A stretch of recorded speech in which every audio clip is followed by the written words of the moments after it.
My name is Michael, and I'm 34 years old. Yet, I'm still not married and don't even have a girlfriend. I wasn't popular in middle school, and that didn't change in high school either. In contrast, my high school classmate, Alex, in the same class, was extremely popular. He was athletically gifted, academically strong, and handsome. Plus, being over 6 feet tall made him irresistible to the girls.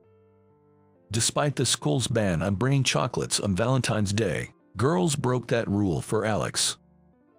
His locker was so stuffed with chocolates from the girls that it was almost like an avalanche. Whoa, look at all this chocolate again this year. Well, I am pretty cool and popular, so it can't be helped. But what am I gonna do with all this chocolate? I might get a nosebleed. Being a popular guy is tough. That's a lot, isn't it? Haha, impressive, right? Or how about you? I guess 0 for me again this year. Well, that figures. If a girl gave you chocolate, she must be pretty odd. I'm this popular, but I can only love one girl. Ha ha ha. Alex, aware of his popularity, spoke in a somewhat arrogant manner. His laughter made me feel somewhat uncomfortable. Sure, it's my fault for not being popular, and there's no use in vying others. But being blatantly mocked like that was still unpleasant. In our senior year of high school, everyone started thinking seriously about their future. I wanted to go to university, but my family was quite poor. My parents said they could afford high school, but that was it, so I reluctantly chose to work after graduation. When I told Mr. Johnson I wanted to work, he said I was the only one in the year, so I realized everyone else was going to university or vocational school. Alex looked down on me when he found out I wanted to work. Hey, are you seriously going to work after high school? Working with just a high school diploma is like giving up on life. I'm going to a good university, then a good company, and make a lot of money. That's what being on the winning side of life is. My dad makes a lot in a foreign company, and I learn just as much. Oh, my family could barely afford high school, let alone university. That's why I'm working. I thought your family was poor, but I didn't know they couldn't even send you to university. But there are scholarships, you know. Well, scholarships are basically loans, and I don't want to go that far. If I ever want to study further, I'll think about it then. My parents are fine with whatever I study, even if I go to grad school. It's different in a family that makes money. You're unlucky. Being poor and unable to afford university. Well, you're not that smart, so even with the money, it might have been impossible. I was close to snapping at Alex's words. But fighting or yelling would be pointless and take too much effort, so I let it go. He always looked down on and mocked someone, especially targeting me. Because my family was very poor.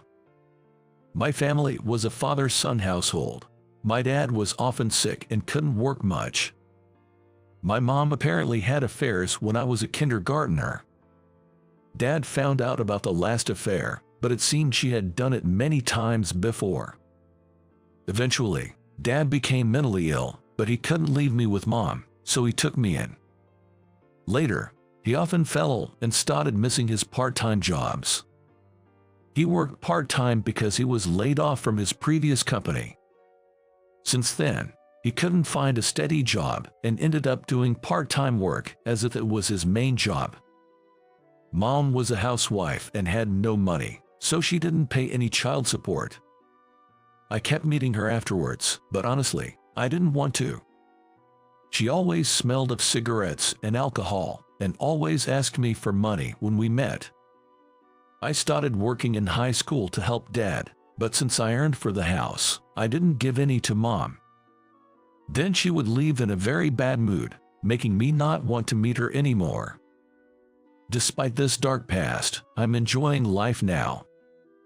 Work is busy, but I find it fulfilling every day, and I'm glad I chose this path.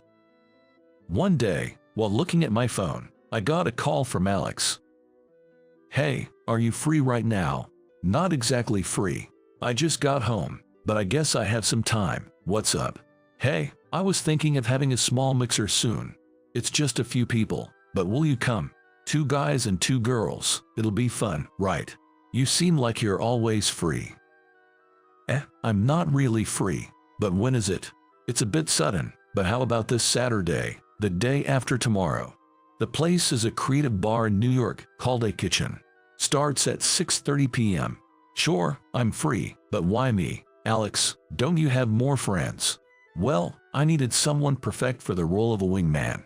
I thought, who's the lowest educated and most likely to be the butt of jokes? And, well, it was you. What?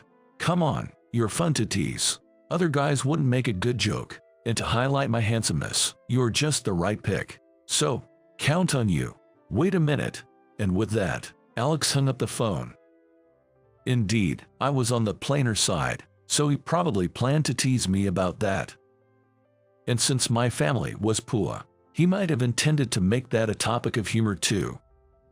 Most of the guys from our high school class were fairly good looking. So, he probably thought if he invited them, they might get more attention than himself. I thought it was incredibly rude of him to invite me just to make himself stand out. Though he was always a rude person in high school, I was still disappointed to see he talked like that even as an adult.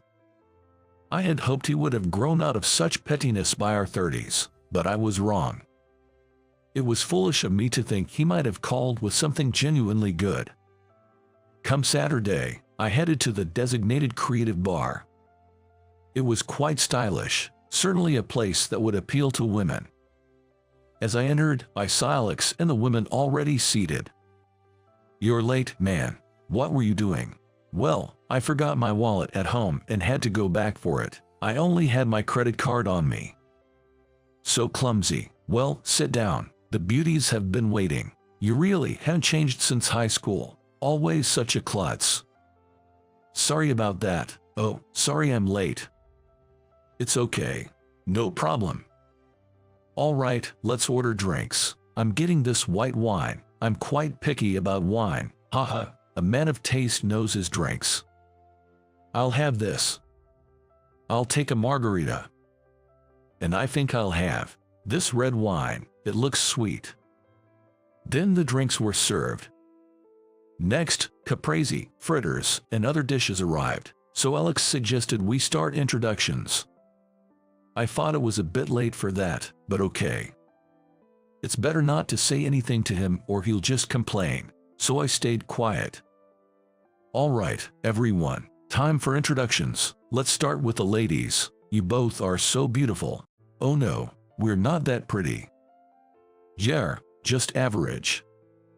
"Stop being so modest. Let's start with you, you with long hair." "Oh, me. I'm Emily. I work at a psychiatric clinic. I'm 26. "Oh, a psychiatric clinic. You must be kind. People say that, but I don't know." "And how about you with semi-long hair?" "I'm Christina. I work at the same psychiatric clinic as Emily, and we're the same age. We actually went to the same university and ended up working together." "That's amazing. Are you two good friends?" "Yeah, we get along well. We still go shopping together and stuff." "Right, we're close. We both don't have boyfriends, so we hang out together a lot." "Nice. Maybe I'll join you next time." Well, that's a bit. Where would you go with a guy tagging along? How about a swimming pool? Hee hee." Wow. The women were clearly repulsed.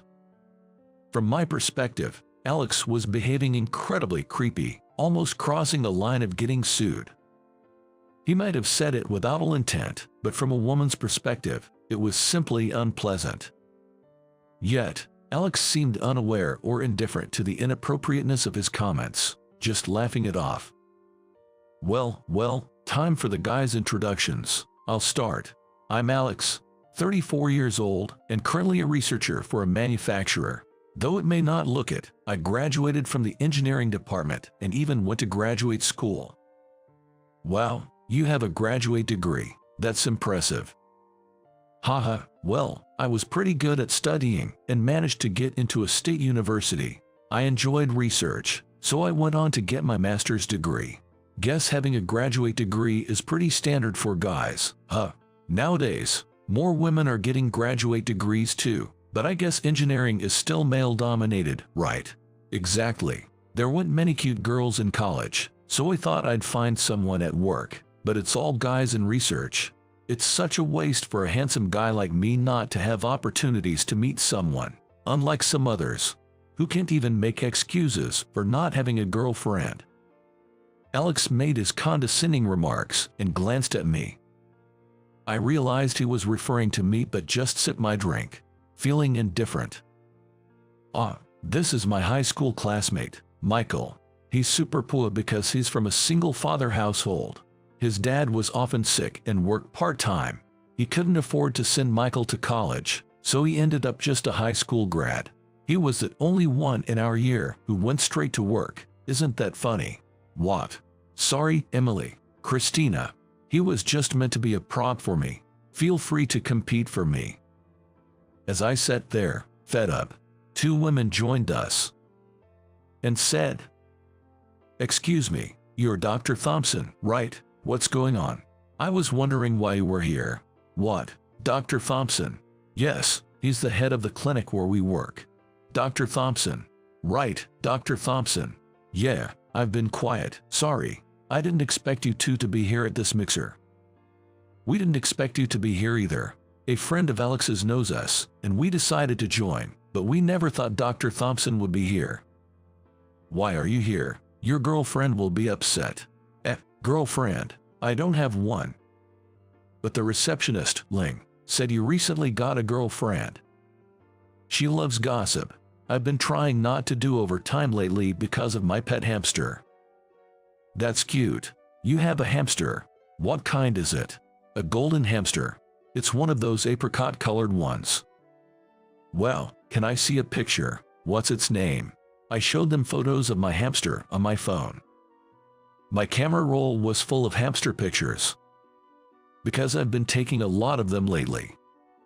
"This guy is a male golden hamster, named Buddy. A bit simple, but, well, so cute. Sitting in your hand. Hamsters can be so affectionate. I want a hamster now too. Small pets are nice. Hamsters have short lifespans, so it's sad when they pass, but I give Buddy all my love." "Dr. Thompson, you are kind to your patients, so I bet you're really good to Buddy too. That's such a big house for a hamster. Isn't it too large?" "Yeah, I thought a small cage would be sad, so I got the biggest one and made tunnels for him. This is cute too, right? His eating is the cutest. Well, his cheeks are so full. I didn't know they stuffed food like that. I've never had one." "Me neither. I have a cat at home, so a hamster might be difficult." "True, it could be risky with a cat around." Alex looked utterly bewildered, as if he couldn't make heads or tails of the situation. Then, he softly opened his mouth and murmured as if to himself.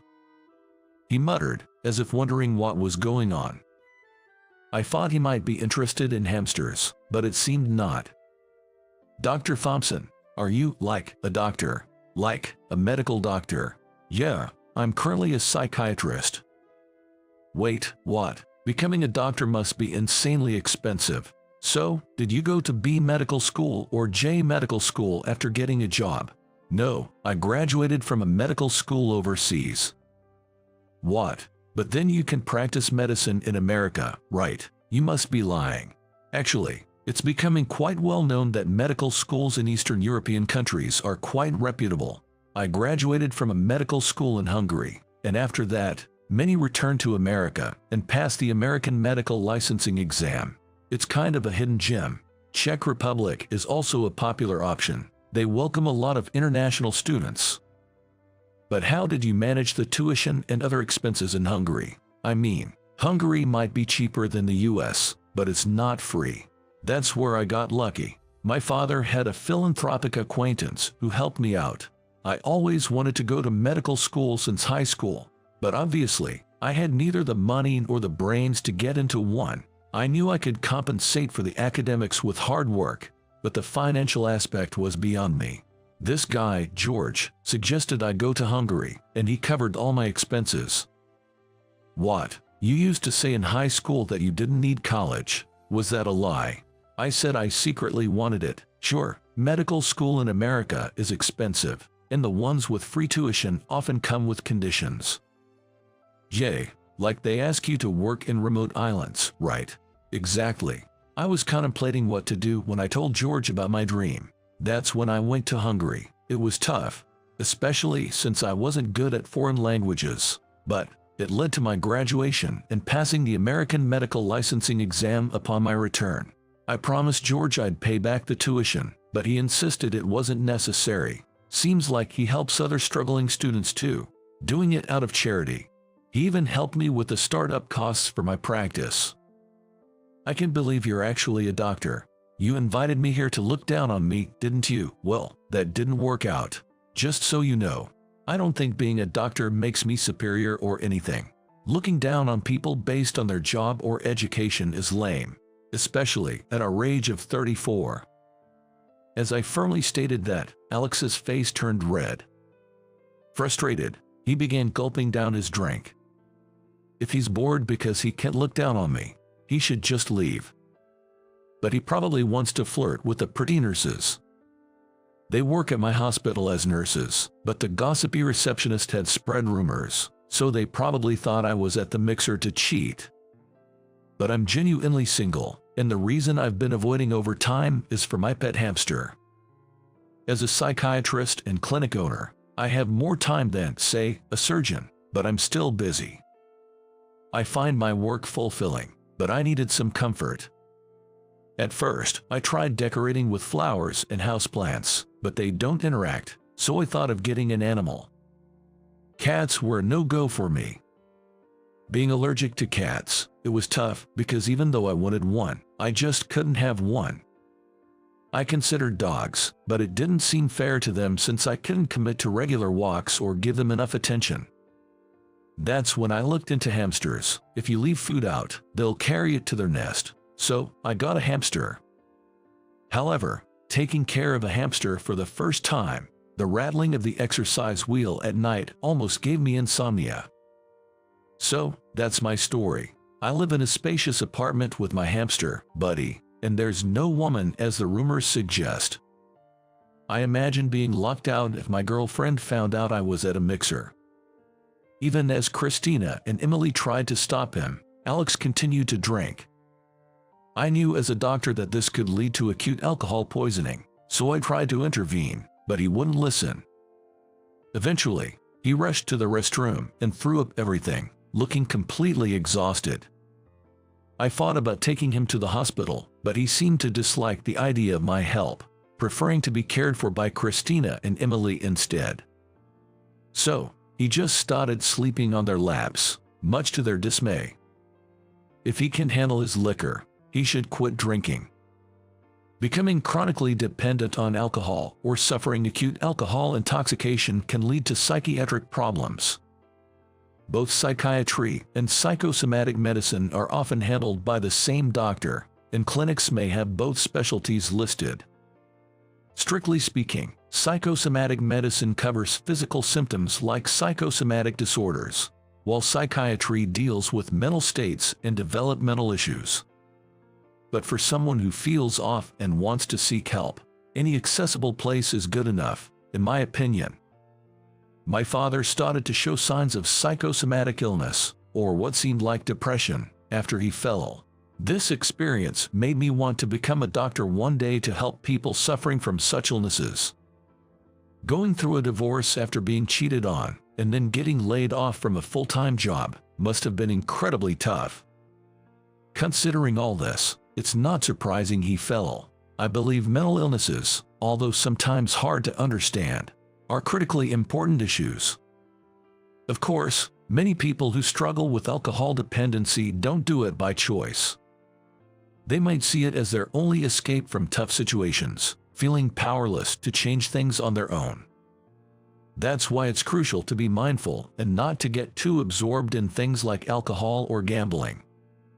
Alex, irritated and drinking excessively, might end up with dependency or acute intoxication, or even urinary retention for all I care. Though I'm not heartless and, being a doctor, couldn't just abandon him. Confused, Christina and Emily watched as I reluctantly pulled Alex off their laps.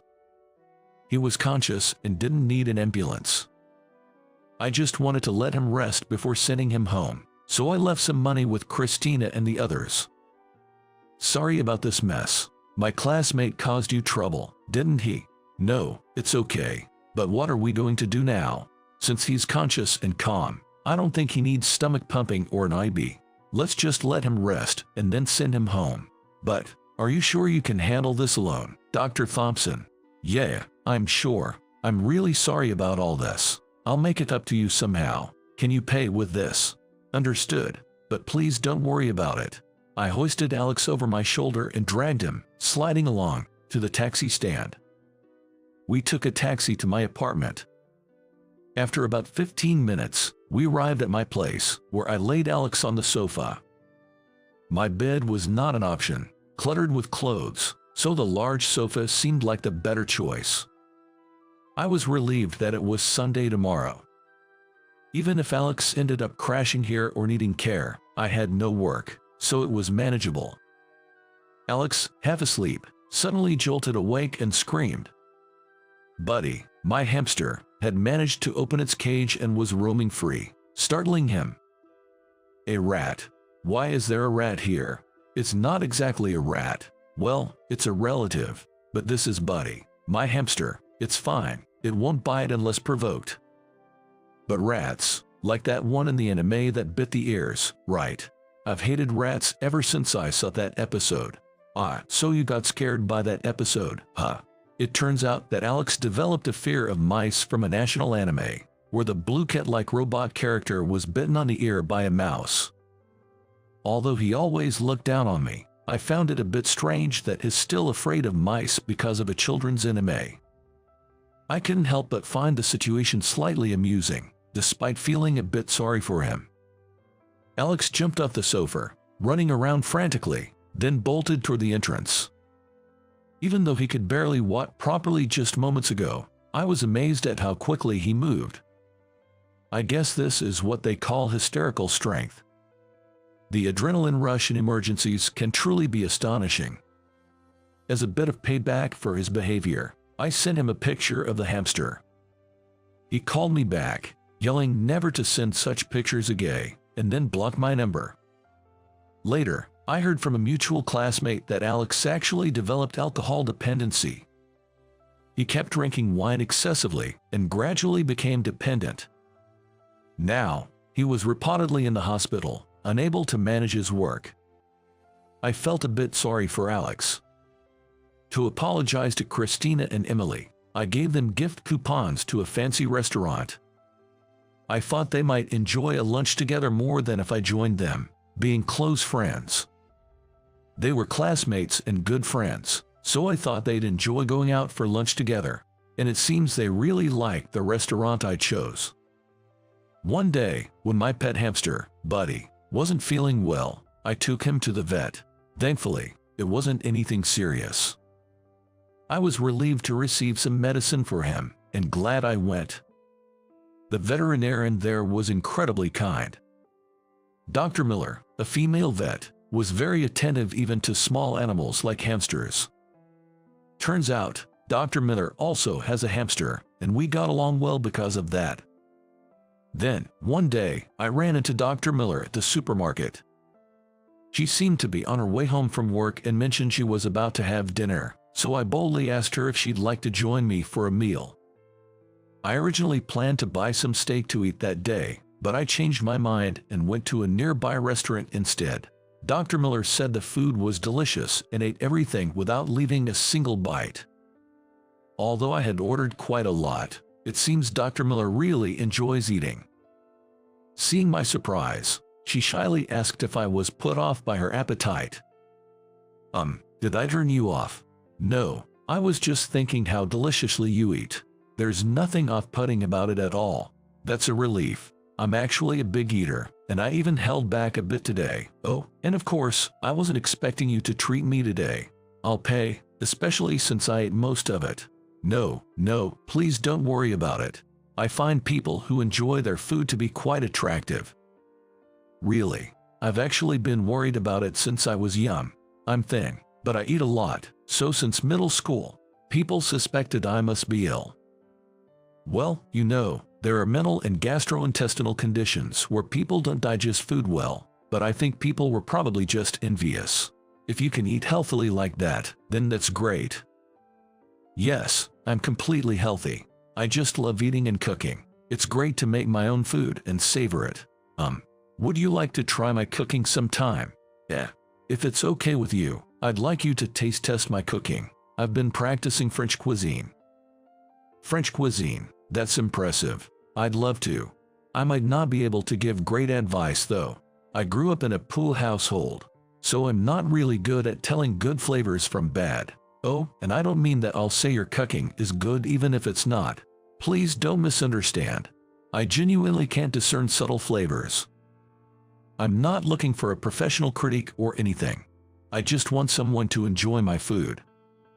So, I ended up visiting Dr. Miller's house on my next day off. Her Hungarian hamster, Max, was there.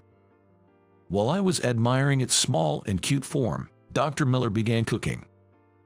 The aroma was so delightful that it made me ravenously hungry. It was my first time being invited to a woman's house, and I was quite nervous and excited. But then, I wondered if Dr. Miller might have feelings for me, which made my heart race. The finished dishes looked like they were made by a professional, and I was drooling in anticipation. Even though I became a doctor and started earning well, I grew up poor and still have frugal habits, like buying cheap, ready-made meals. I've never been to a fancy restaurant or a chic bar with a woman, so I was taken aback by the appearance of such sophisticated dishes. Are they not looking delicious enough? I guess French cuisine made by an amateur like me doesn't seem very appealing. No, they look amazing. Just by the look, I can tell they're delicious. This is restaurant-level stuff. Can I eat? Yes, please try them while they're warm. Wow, oh, this is delicious. I've never had anything this good. Oh, Dr. Thompson, you're quite the exaggerator. You don't have to call me Dr. Thompson, you know. I'm just Biddy's owner. But you're a doctor, aren't you? Well, you're a vet, Dr. Miller. Right. Then, how about we call each other by our first names? I'd like to get closer to you. Does that mean? Would you go out with me, please? I'm asking seriously. Dr. Miller bravely confessed her feelings to me. Her face turned bright red, and I thought she looked incredibly cute. From that day on, we started dating and called each other Michael and Sarah. Sarah's cooking was amazing, almost like a professional chef's, even though it was just a hobby. She said it was her way of relaxing, and I was amazed at how well she could cook just for fun. I didn't have any particular hobbies, but Sarah encouraged me to try drawing. As I practiced, I got hooked and gradually improved, making me think I might actually have some talent. Someday, when I retire as a doctor, I might even consider becoming an artist. I'm thinking about marrying Sarah, and I want to cherish her even more in the future.